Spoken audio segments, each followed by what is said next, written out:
The silent call in the far edges of the galaxy. Space was cold and empty. Stars hung like tiny lanterns in the black sky, and ancient worlds drifted quietly in the dark. Most believed nothing existed there. It was a forgotten place where no ships traveled and no wars were fought. But on one lonely night, something broke the silence. A small human space station called Outpost Helios 7 floated near a dying star.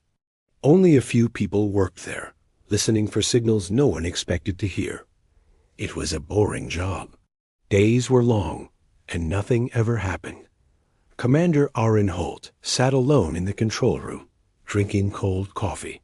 His gray eyes stared at the screen where only static showed. He had worked there for 5 years and never received a single message. Everyone else had gone to sleep. Then, suddenly, the screen flickered. A weak, broken signal appeared on the monitor. Aaron leaned forward, his heart skipping a beat.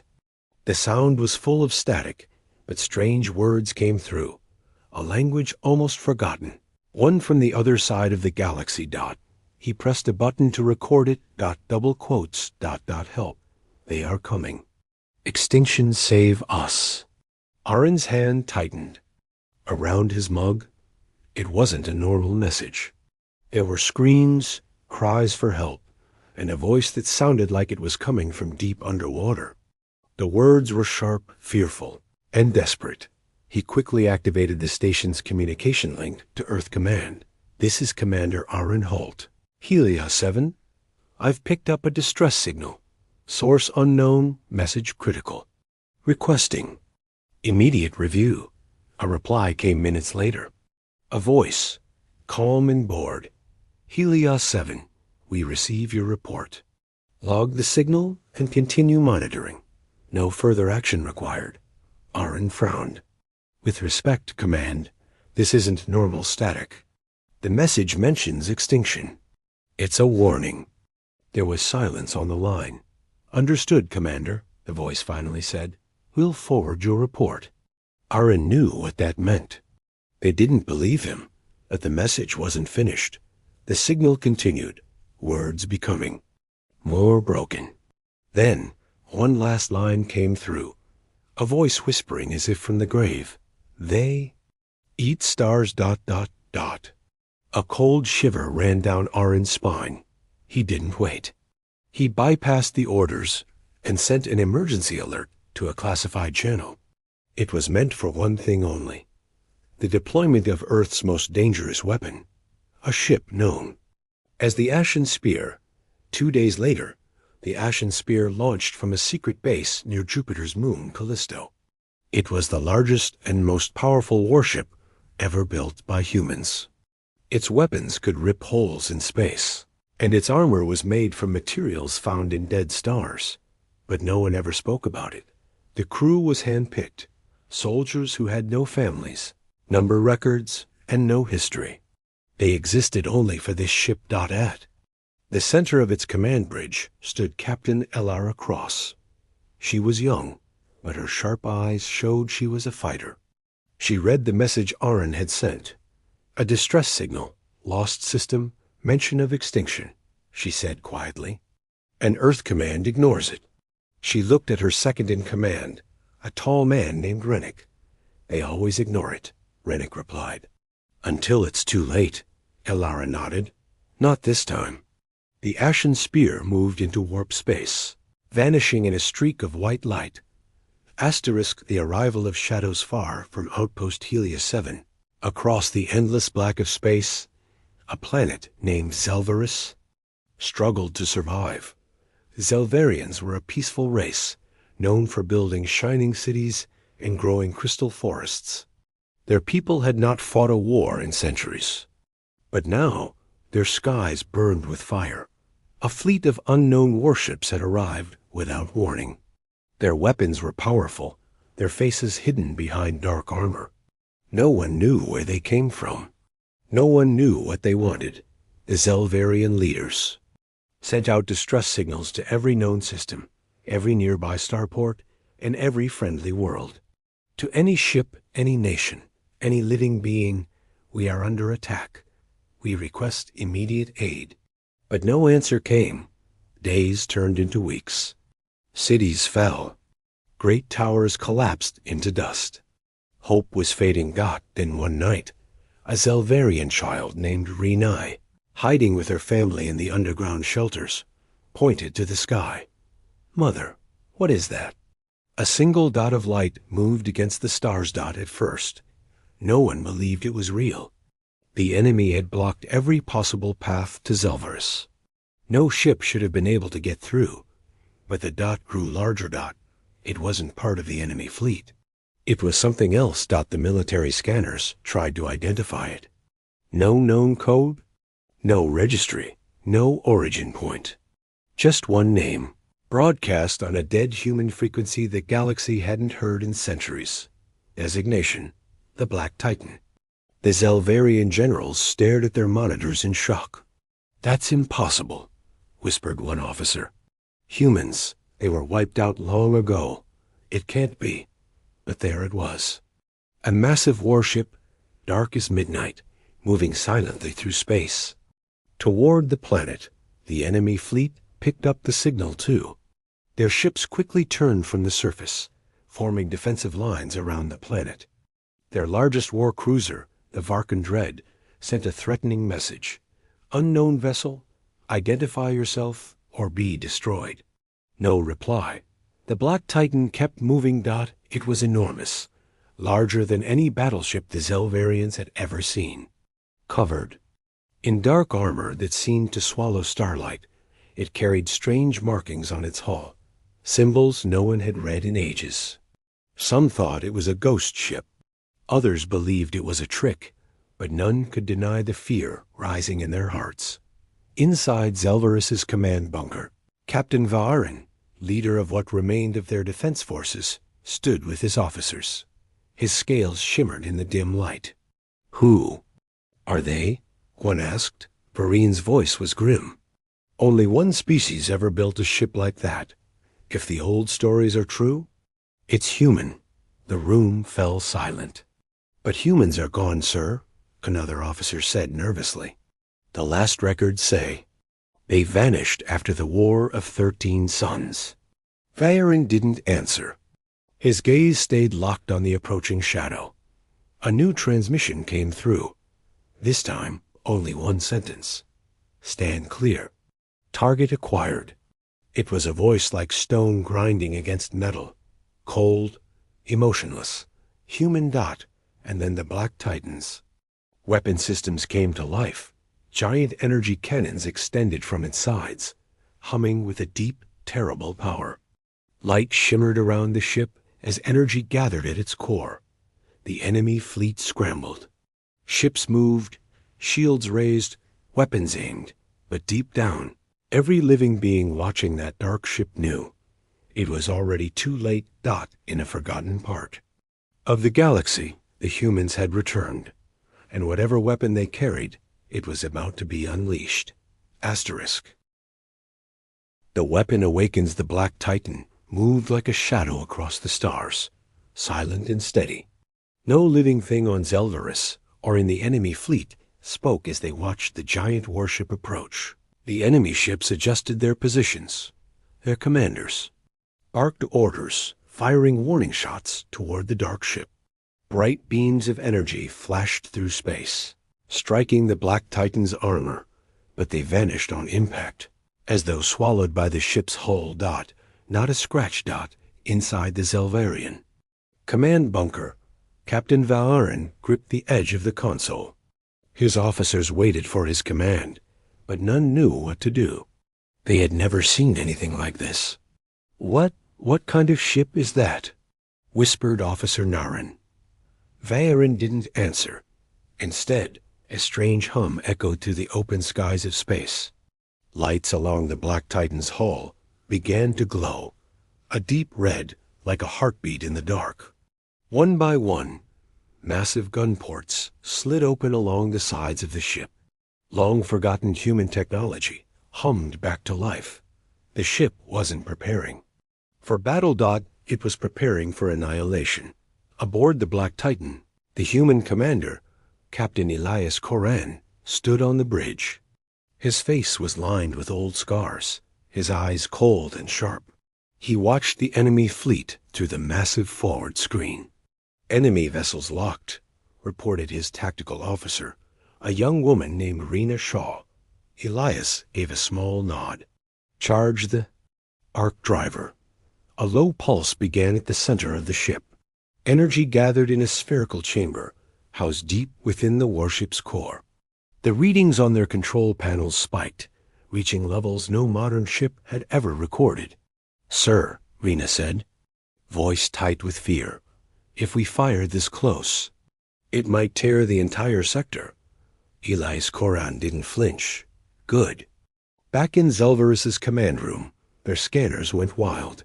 "Sir," shouted Officer Naren, "their main weapon is charging energy levels off the scale. I've never seen anything like this." Varine's stomach turned to stone.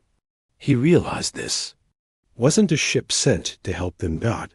It was a weapon of war, a relic of the past, a warning from a forgotten species, and it was about to wake. The enemy fleet tried to flee. Their ships twisted through space, engines burning bright as they scattered like frightened animals. But the Black Titan was faster. Its targeting systems locked onto them all. One voice echoed across every open frequency. Firing. The Black Titan's arc driver unleashed its fury. A single beam of pure, white-blue energy erupted from the ship's core, stretching out like a massive spear through the void. The beam struck the largest enemy warship, the Varkan Dread, slicing it clean in half. Explosions rippled along the shattered hull as pieces of the ship spun into the darkness. The energy blast didn't stop there. It arced like lightning, jumping from ship to ship. Enemy cruisers vaporized in seconds.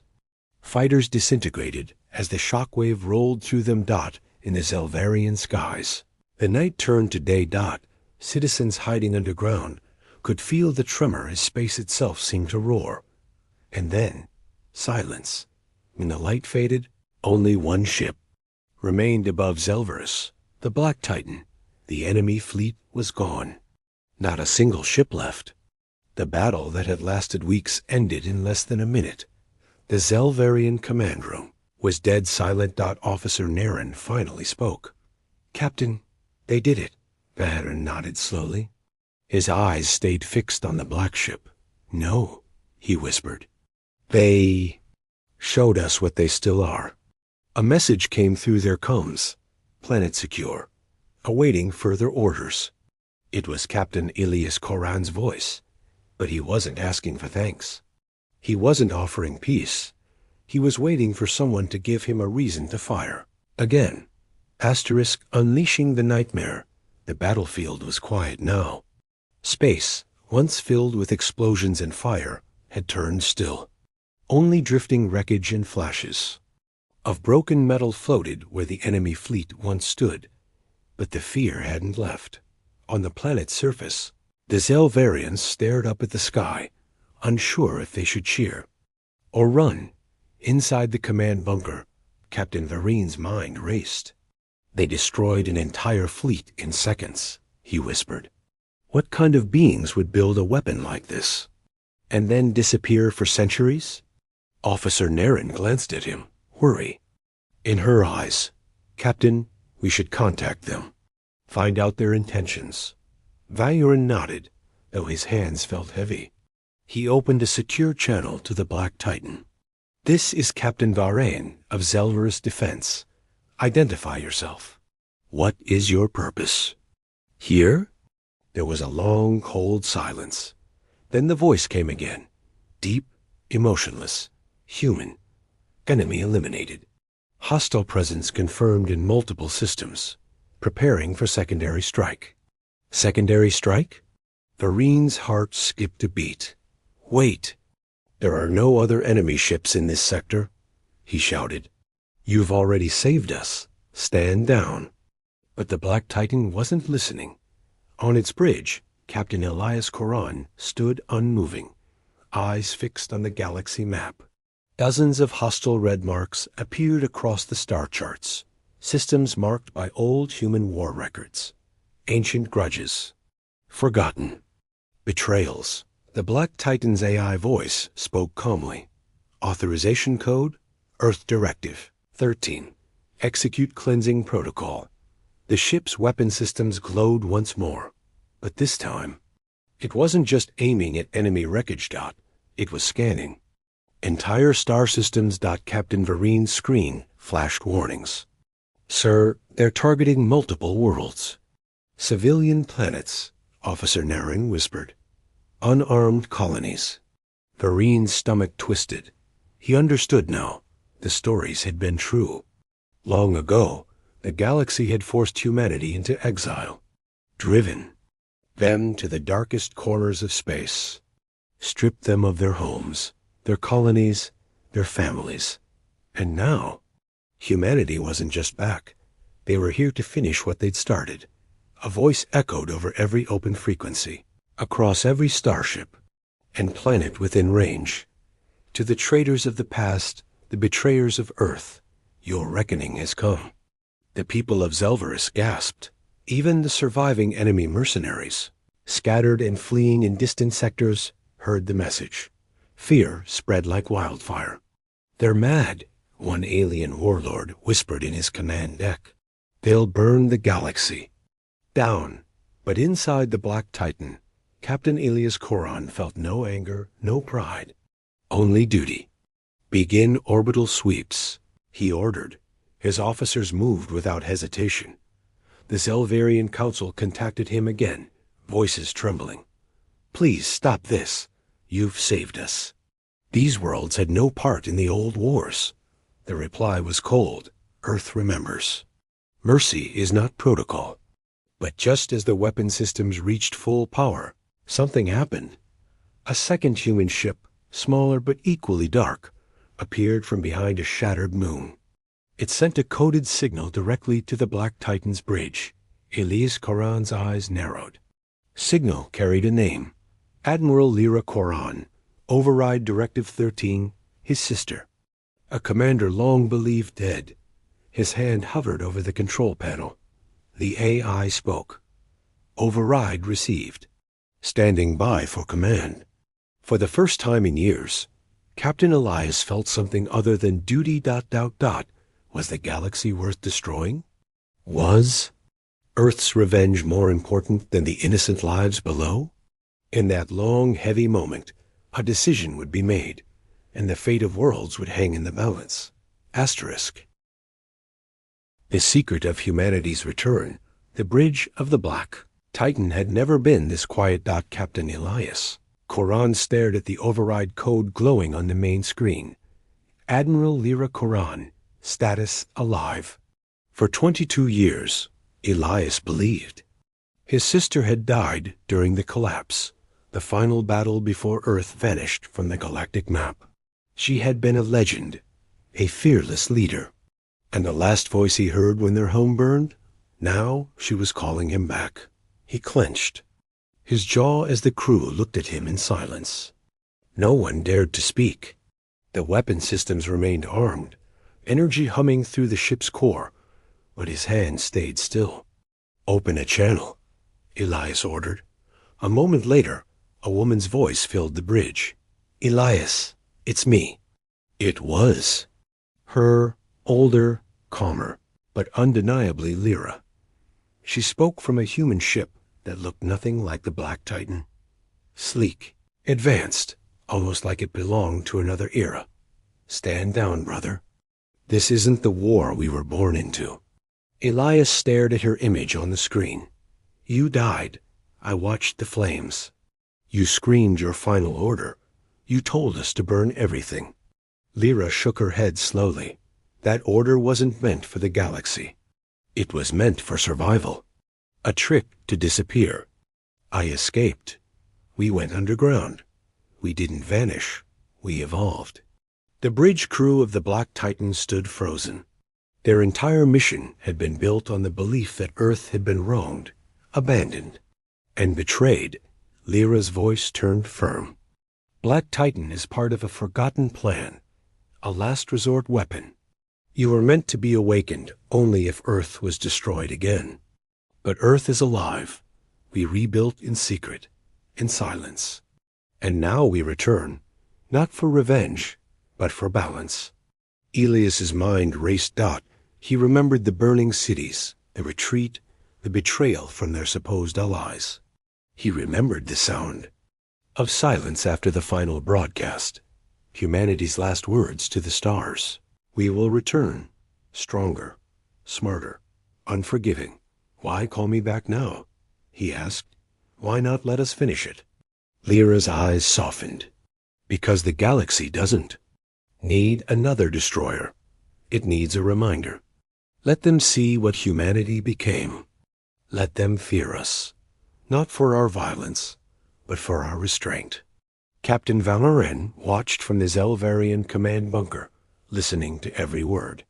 He realized now, this wasn't just a battle. This was a test. The galaxy had forgotten what humans were truly capable of. Now they had been reminded. The question was, would humanity choose to lead or to punish? Elias looked across his bridge.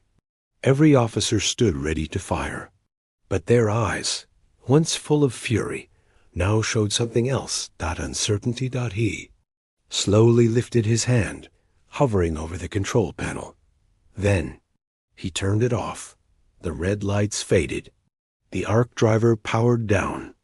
The warship's terrifying glow dimmed. The Black Titan went silent once again.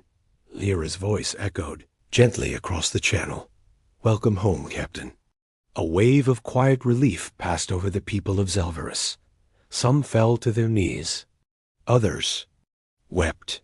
For the first time in weeks, there was peace in the sky. But even as the Black Titan stood down, one thing was clear. Humanity had returned, and the galaxy would never forget it. Asterisk. A new order begins. The war was over.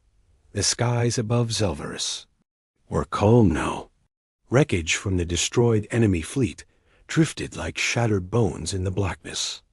And there, at the heart of it all, stood the Black Titan, silent, dark, and waiting. But something had changed. Inside the Zelverian command bunker, Captain Varen let out a long breath. He had survived battles before, but nothing like this. For a moment, he wondered if the old stories about humans had been wrong. Maybe. They weren't monsters. Open a channel to the Black Titan. Varen ordered. On the screen, Captain Elias Coran's face appeared. The coldness in his eyes was still there, but now it was different. Not hatred, but something deeper. A weight carried too long. Captain. Coran, Varen began carefully. We owe you our lives. We won't forget this. Elias nodded once. This isn't about gratitude, Captain Varen. It's about warning. The galaxy forgot who we are. We came to remind you. The room fell silent. So what happens now? Varen asked before Elias could answer. Admiral Lara Coran's ship entered orbit, its sleek frame shining against the light of Zelverus's twin moons. Her voice came through the comms, calm and firm. Now we rebuild the balance. Humanity is no longer hiding. Every council, every empire, every warlord who once turned against us will know Earth stands again, not as conquerors, not as victims, but as guardians of the line no one should cross. Varen swallowed hard. He understood. This wasn't about war anymore, It was about presence. Across the stars, other hidden human ships began decloaking. Massive dreadnoughts, carriers, black-armored cruisers. Dozens of them, revealing themselves near key trade routes, abandoned systems, and old battlefields. The galaxy would wake to a new sight in the morning sky, the flag of Earth. But humanity didn't fire a single shot. Instead, messages were sent to every known planet, every star station, every galactic capital. Earth remembers. Stand down, and peace will follow. Cross us again, and you'll face the dark.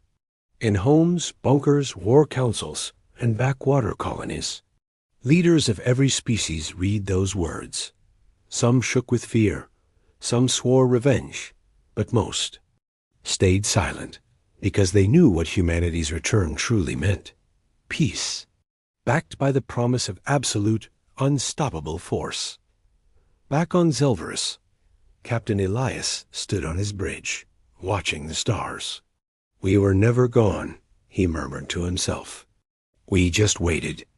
The crew of the Black Titan began powering down systems.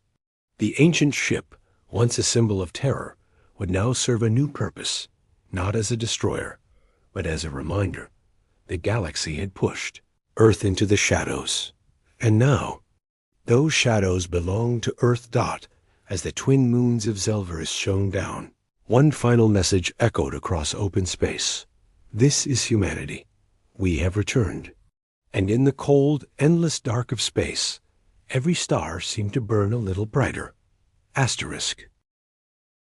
Echoes in the dark long after the Black Titan left Zelverus's orbit. The planet began to heal. Cities started rebuilding. The skies cleared.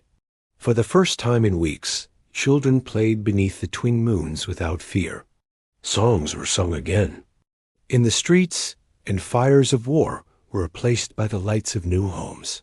But in the endless darkness beyond known space, something stirred. In a hidden sector of dead stars. A place not marked on any galactic map, a massive ancient station, blinked to life. Its systems, silent for 1,000 years, hummed softly as lights flickered in the gloom. A voice, cold and mechanical, spoke from the heart of the station. Protocol Omega Black activated. Humanity has returned. Begin Phase 2. Across the empty corridors, old machines powered on. Armored figures, forgotten relics of a war no one remembered, opened their eyes. Symbols long erased from history glowed once more on steel walls. Earth Dominion Project. In a massive command chamber, a figure stepped from the shadows. Its face was human, but not quite. Eyes glowing faintly, skin pale and marked by strange implants. It looked toward the nearest screen, where images of the Black Titan and Admiral Lyra Koran appeared. "At last," the figure whispered. "The old ones awaken. Now the true war begins." The voice was familiar, yet unknown to the galaxy. Another human faction. One even the returning Earth forces didn't know about. An old ghost, waiting for its moment. In the deepest reaches of space. Another fleet prepared to rise. And for the first time in millennia, the stars themselves seemed to tremble. Humanity had returned. But it was not alone. Asterisk.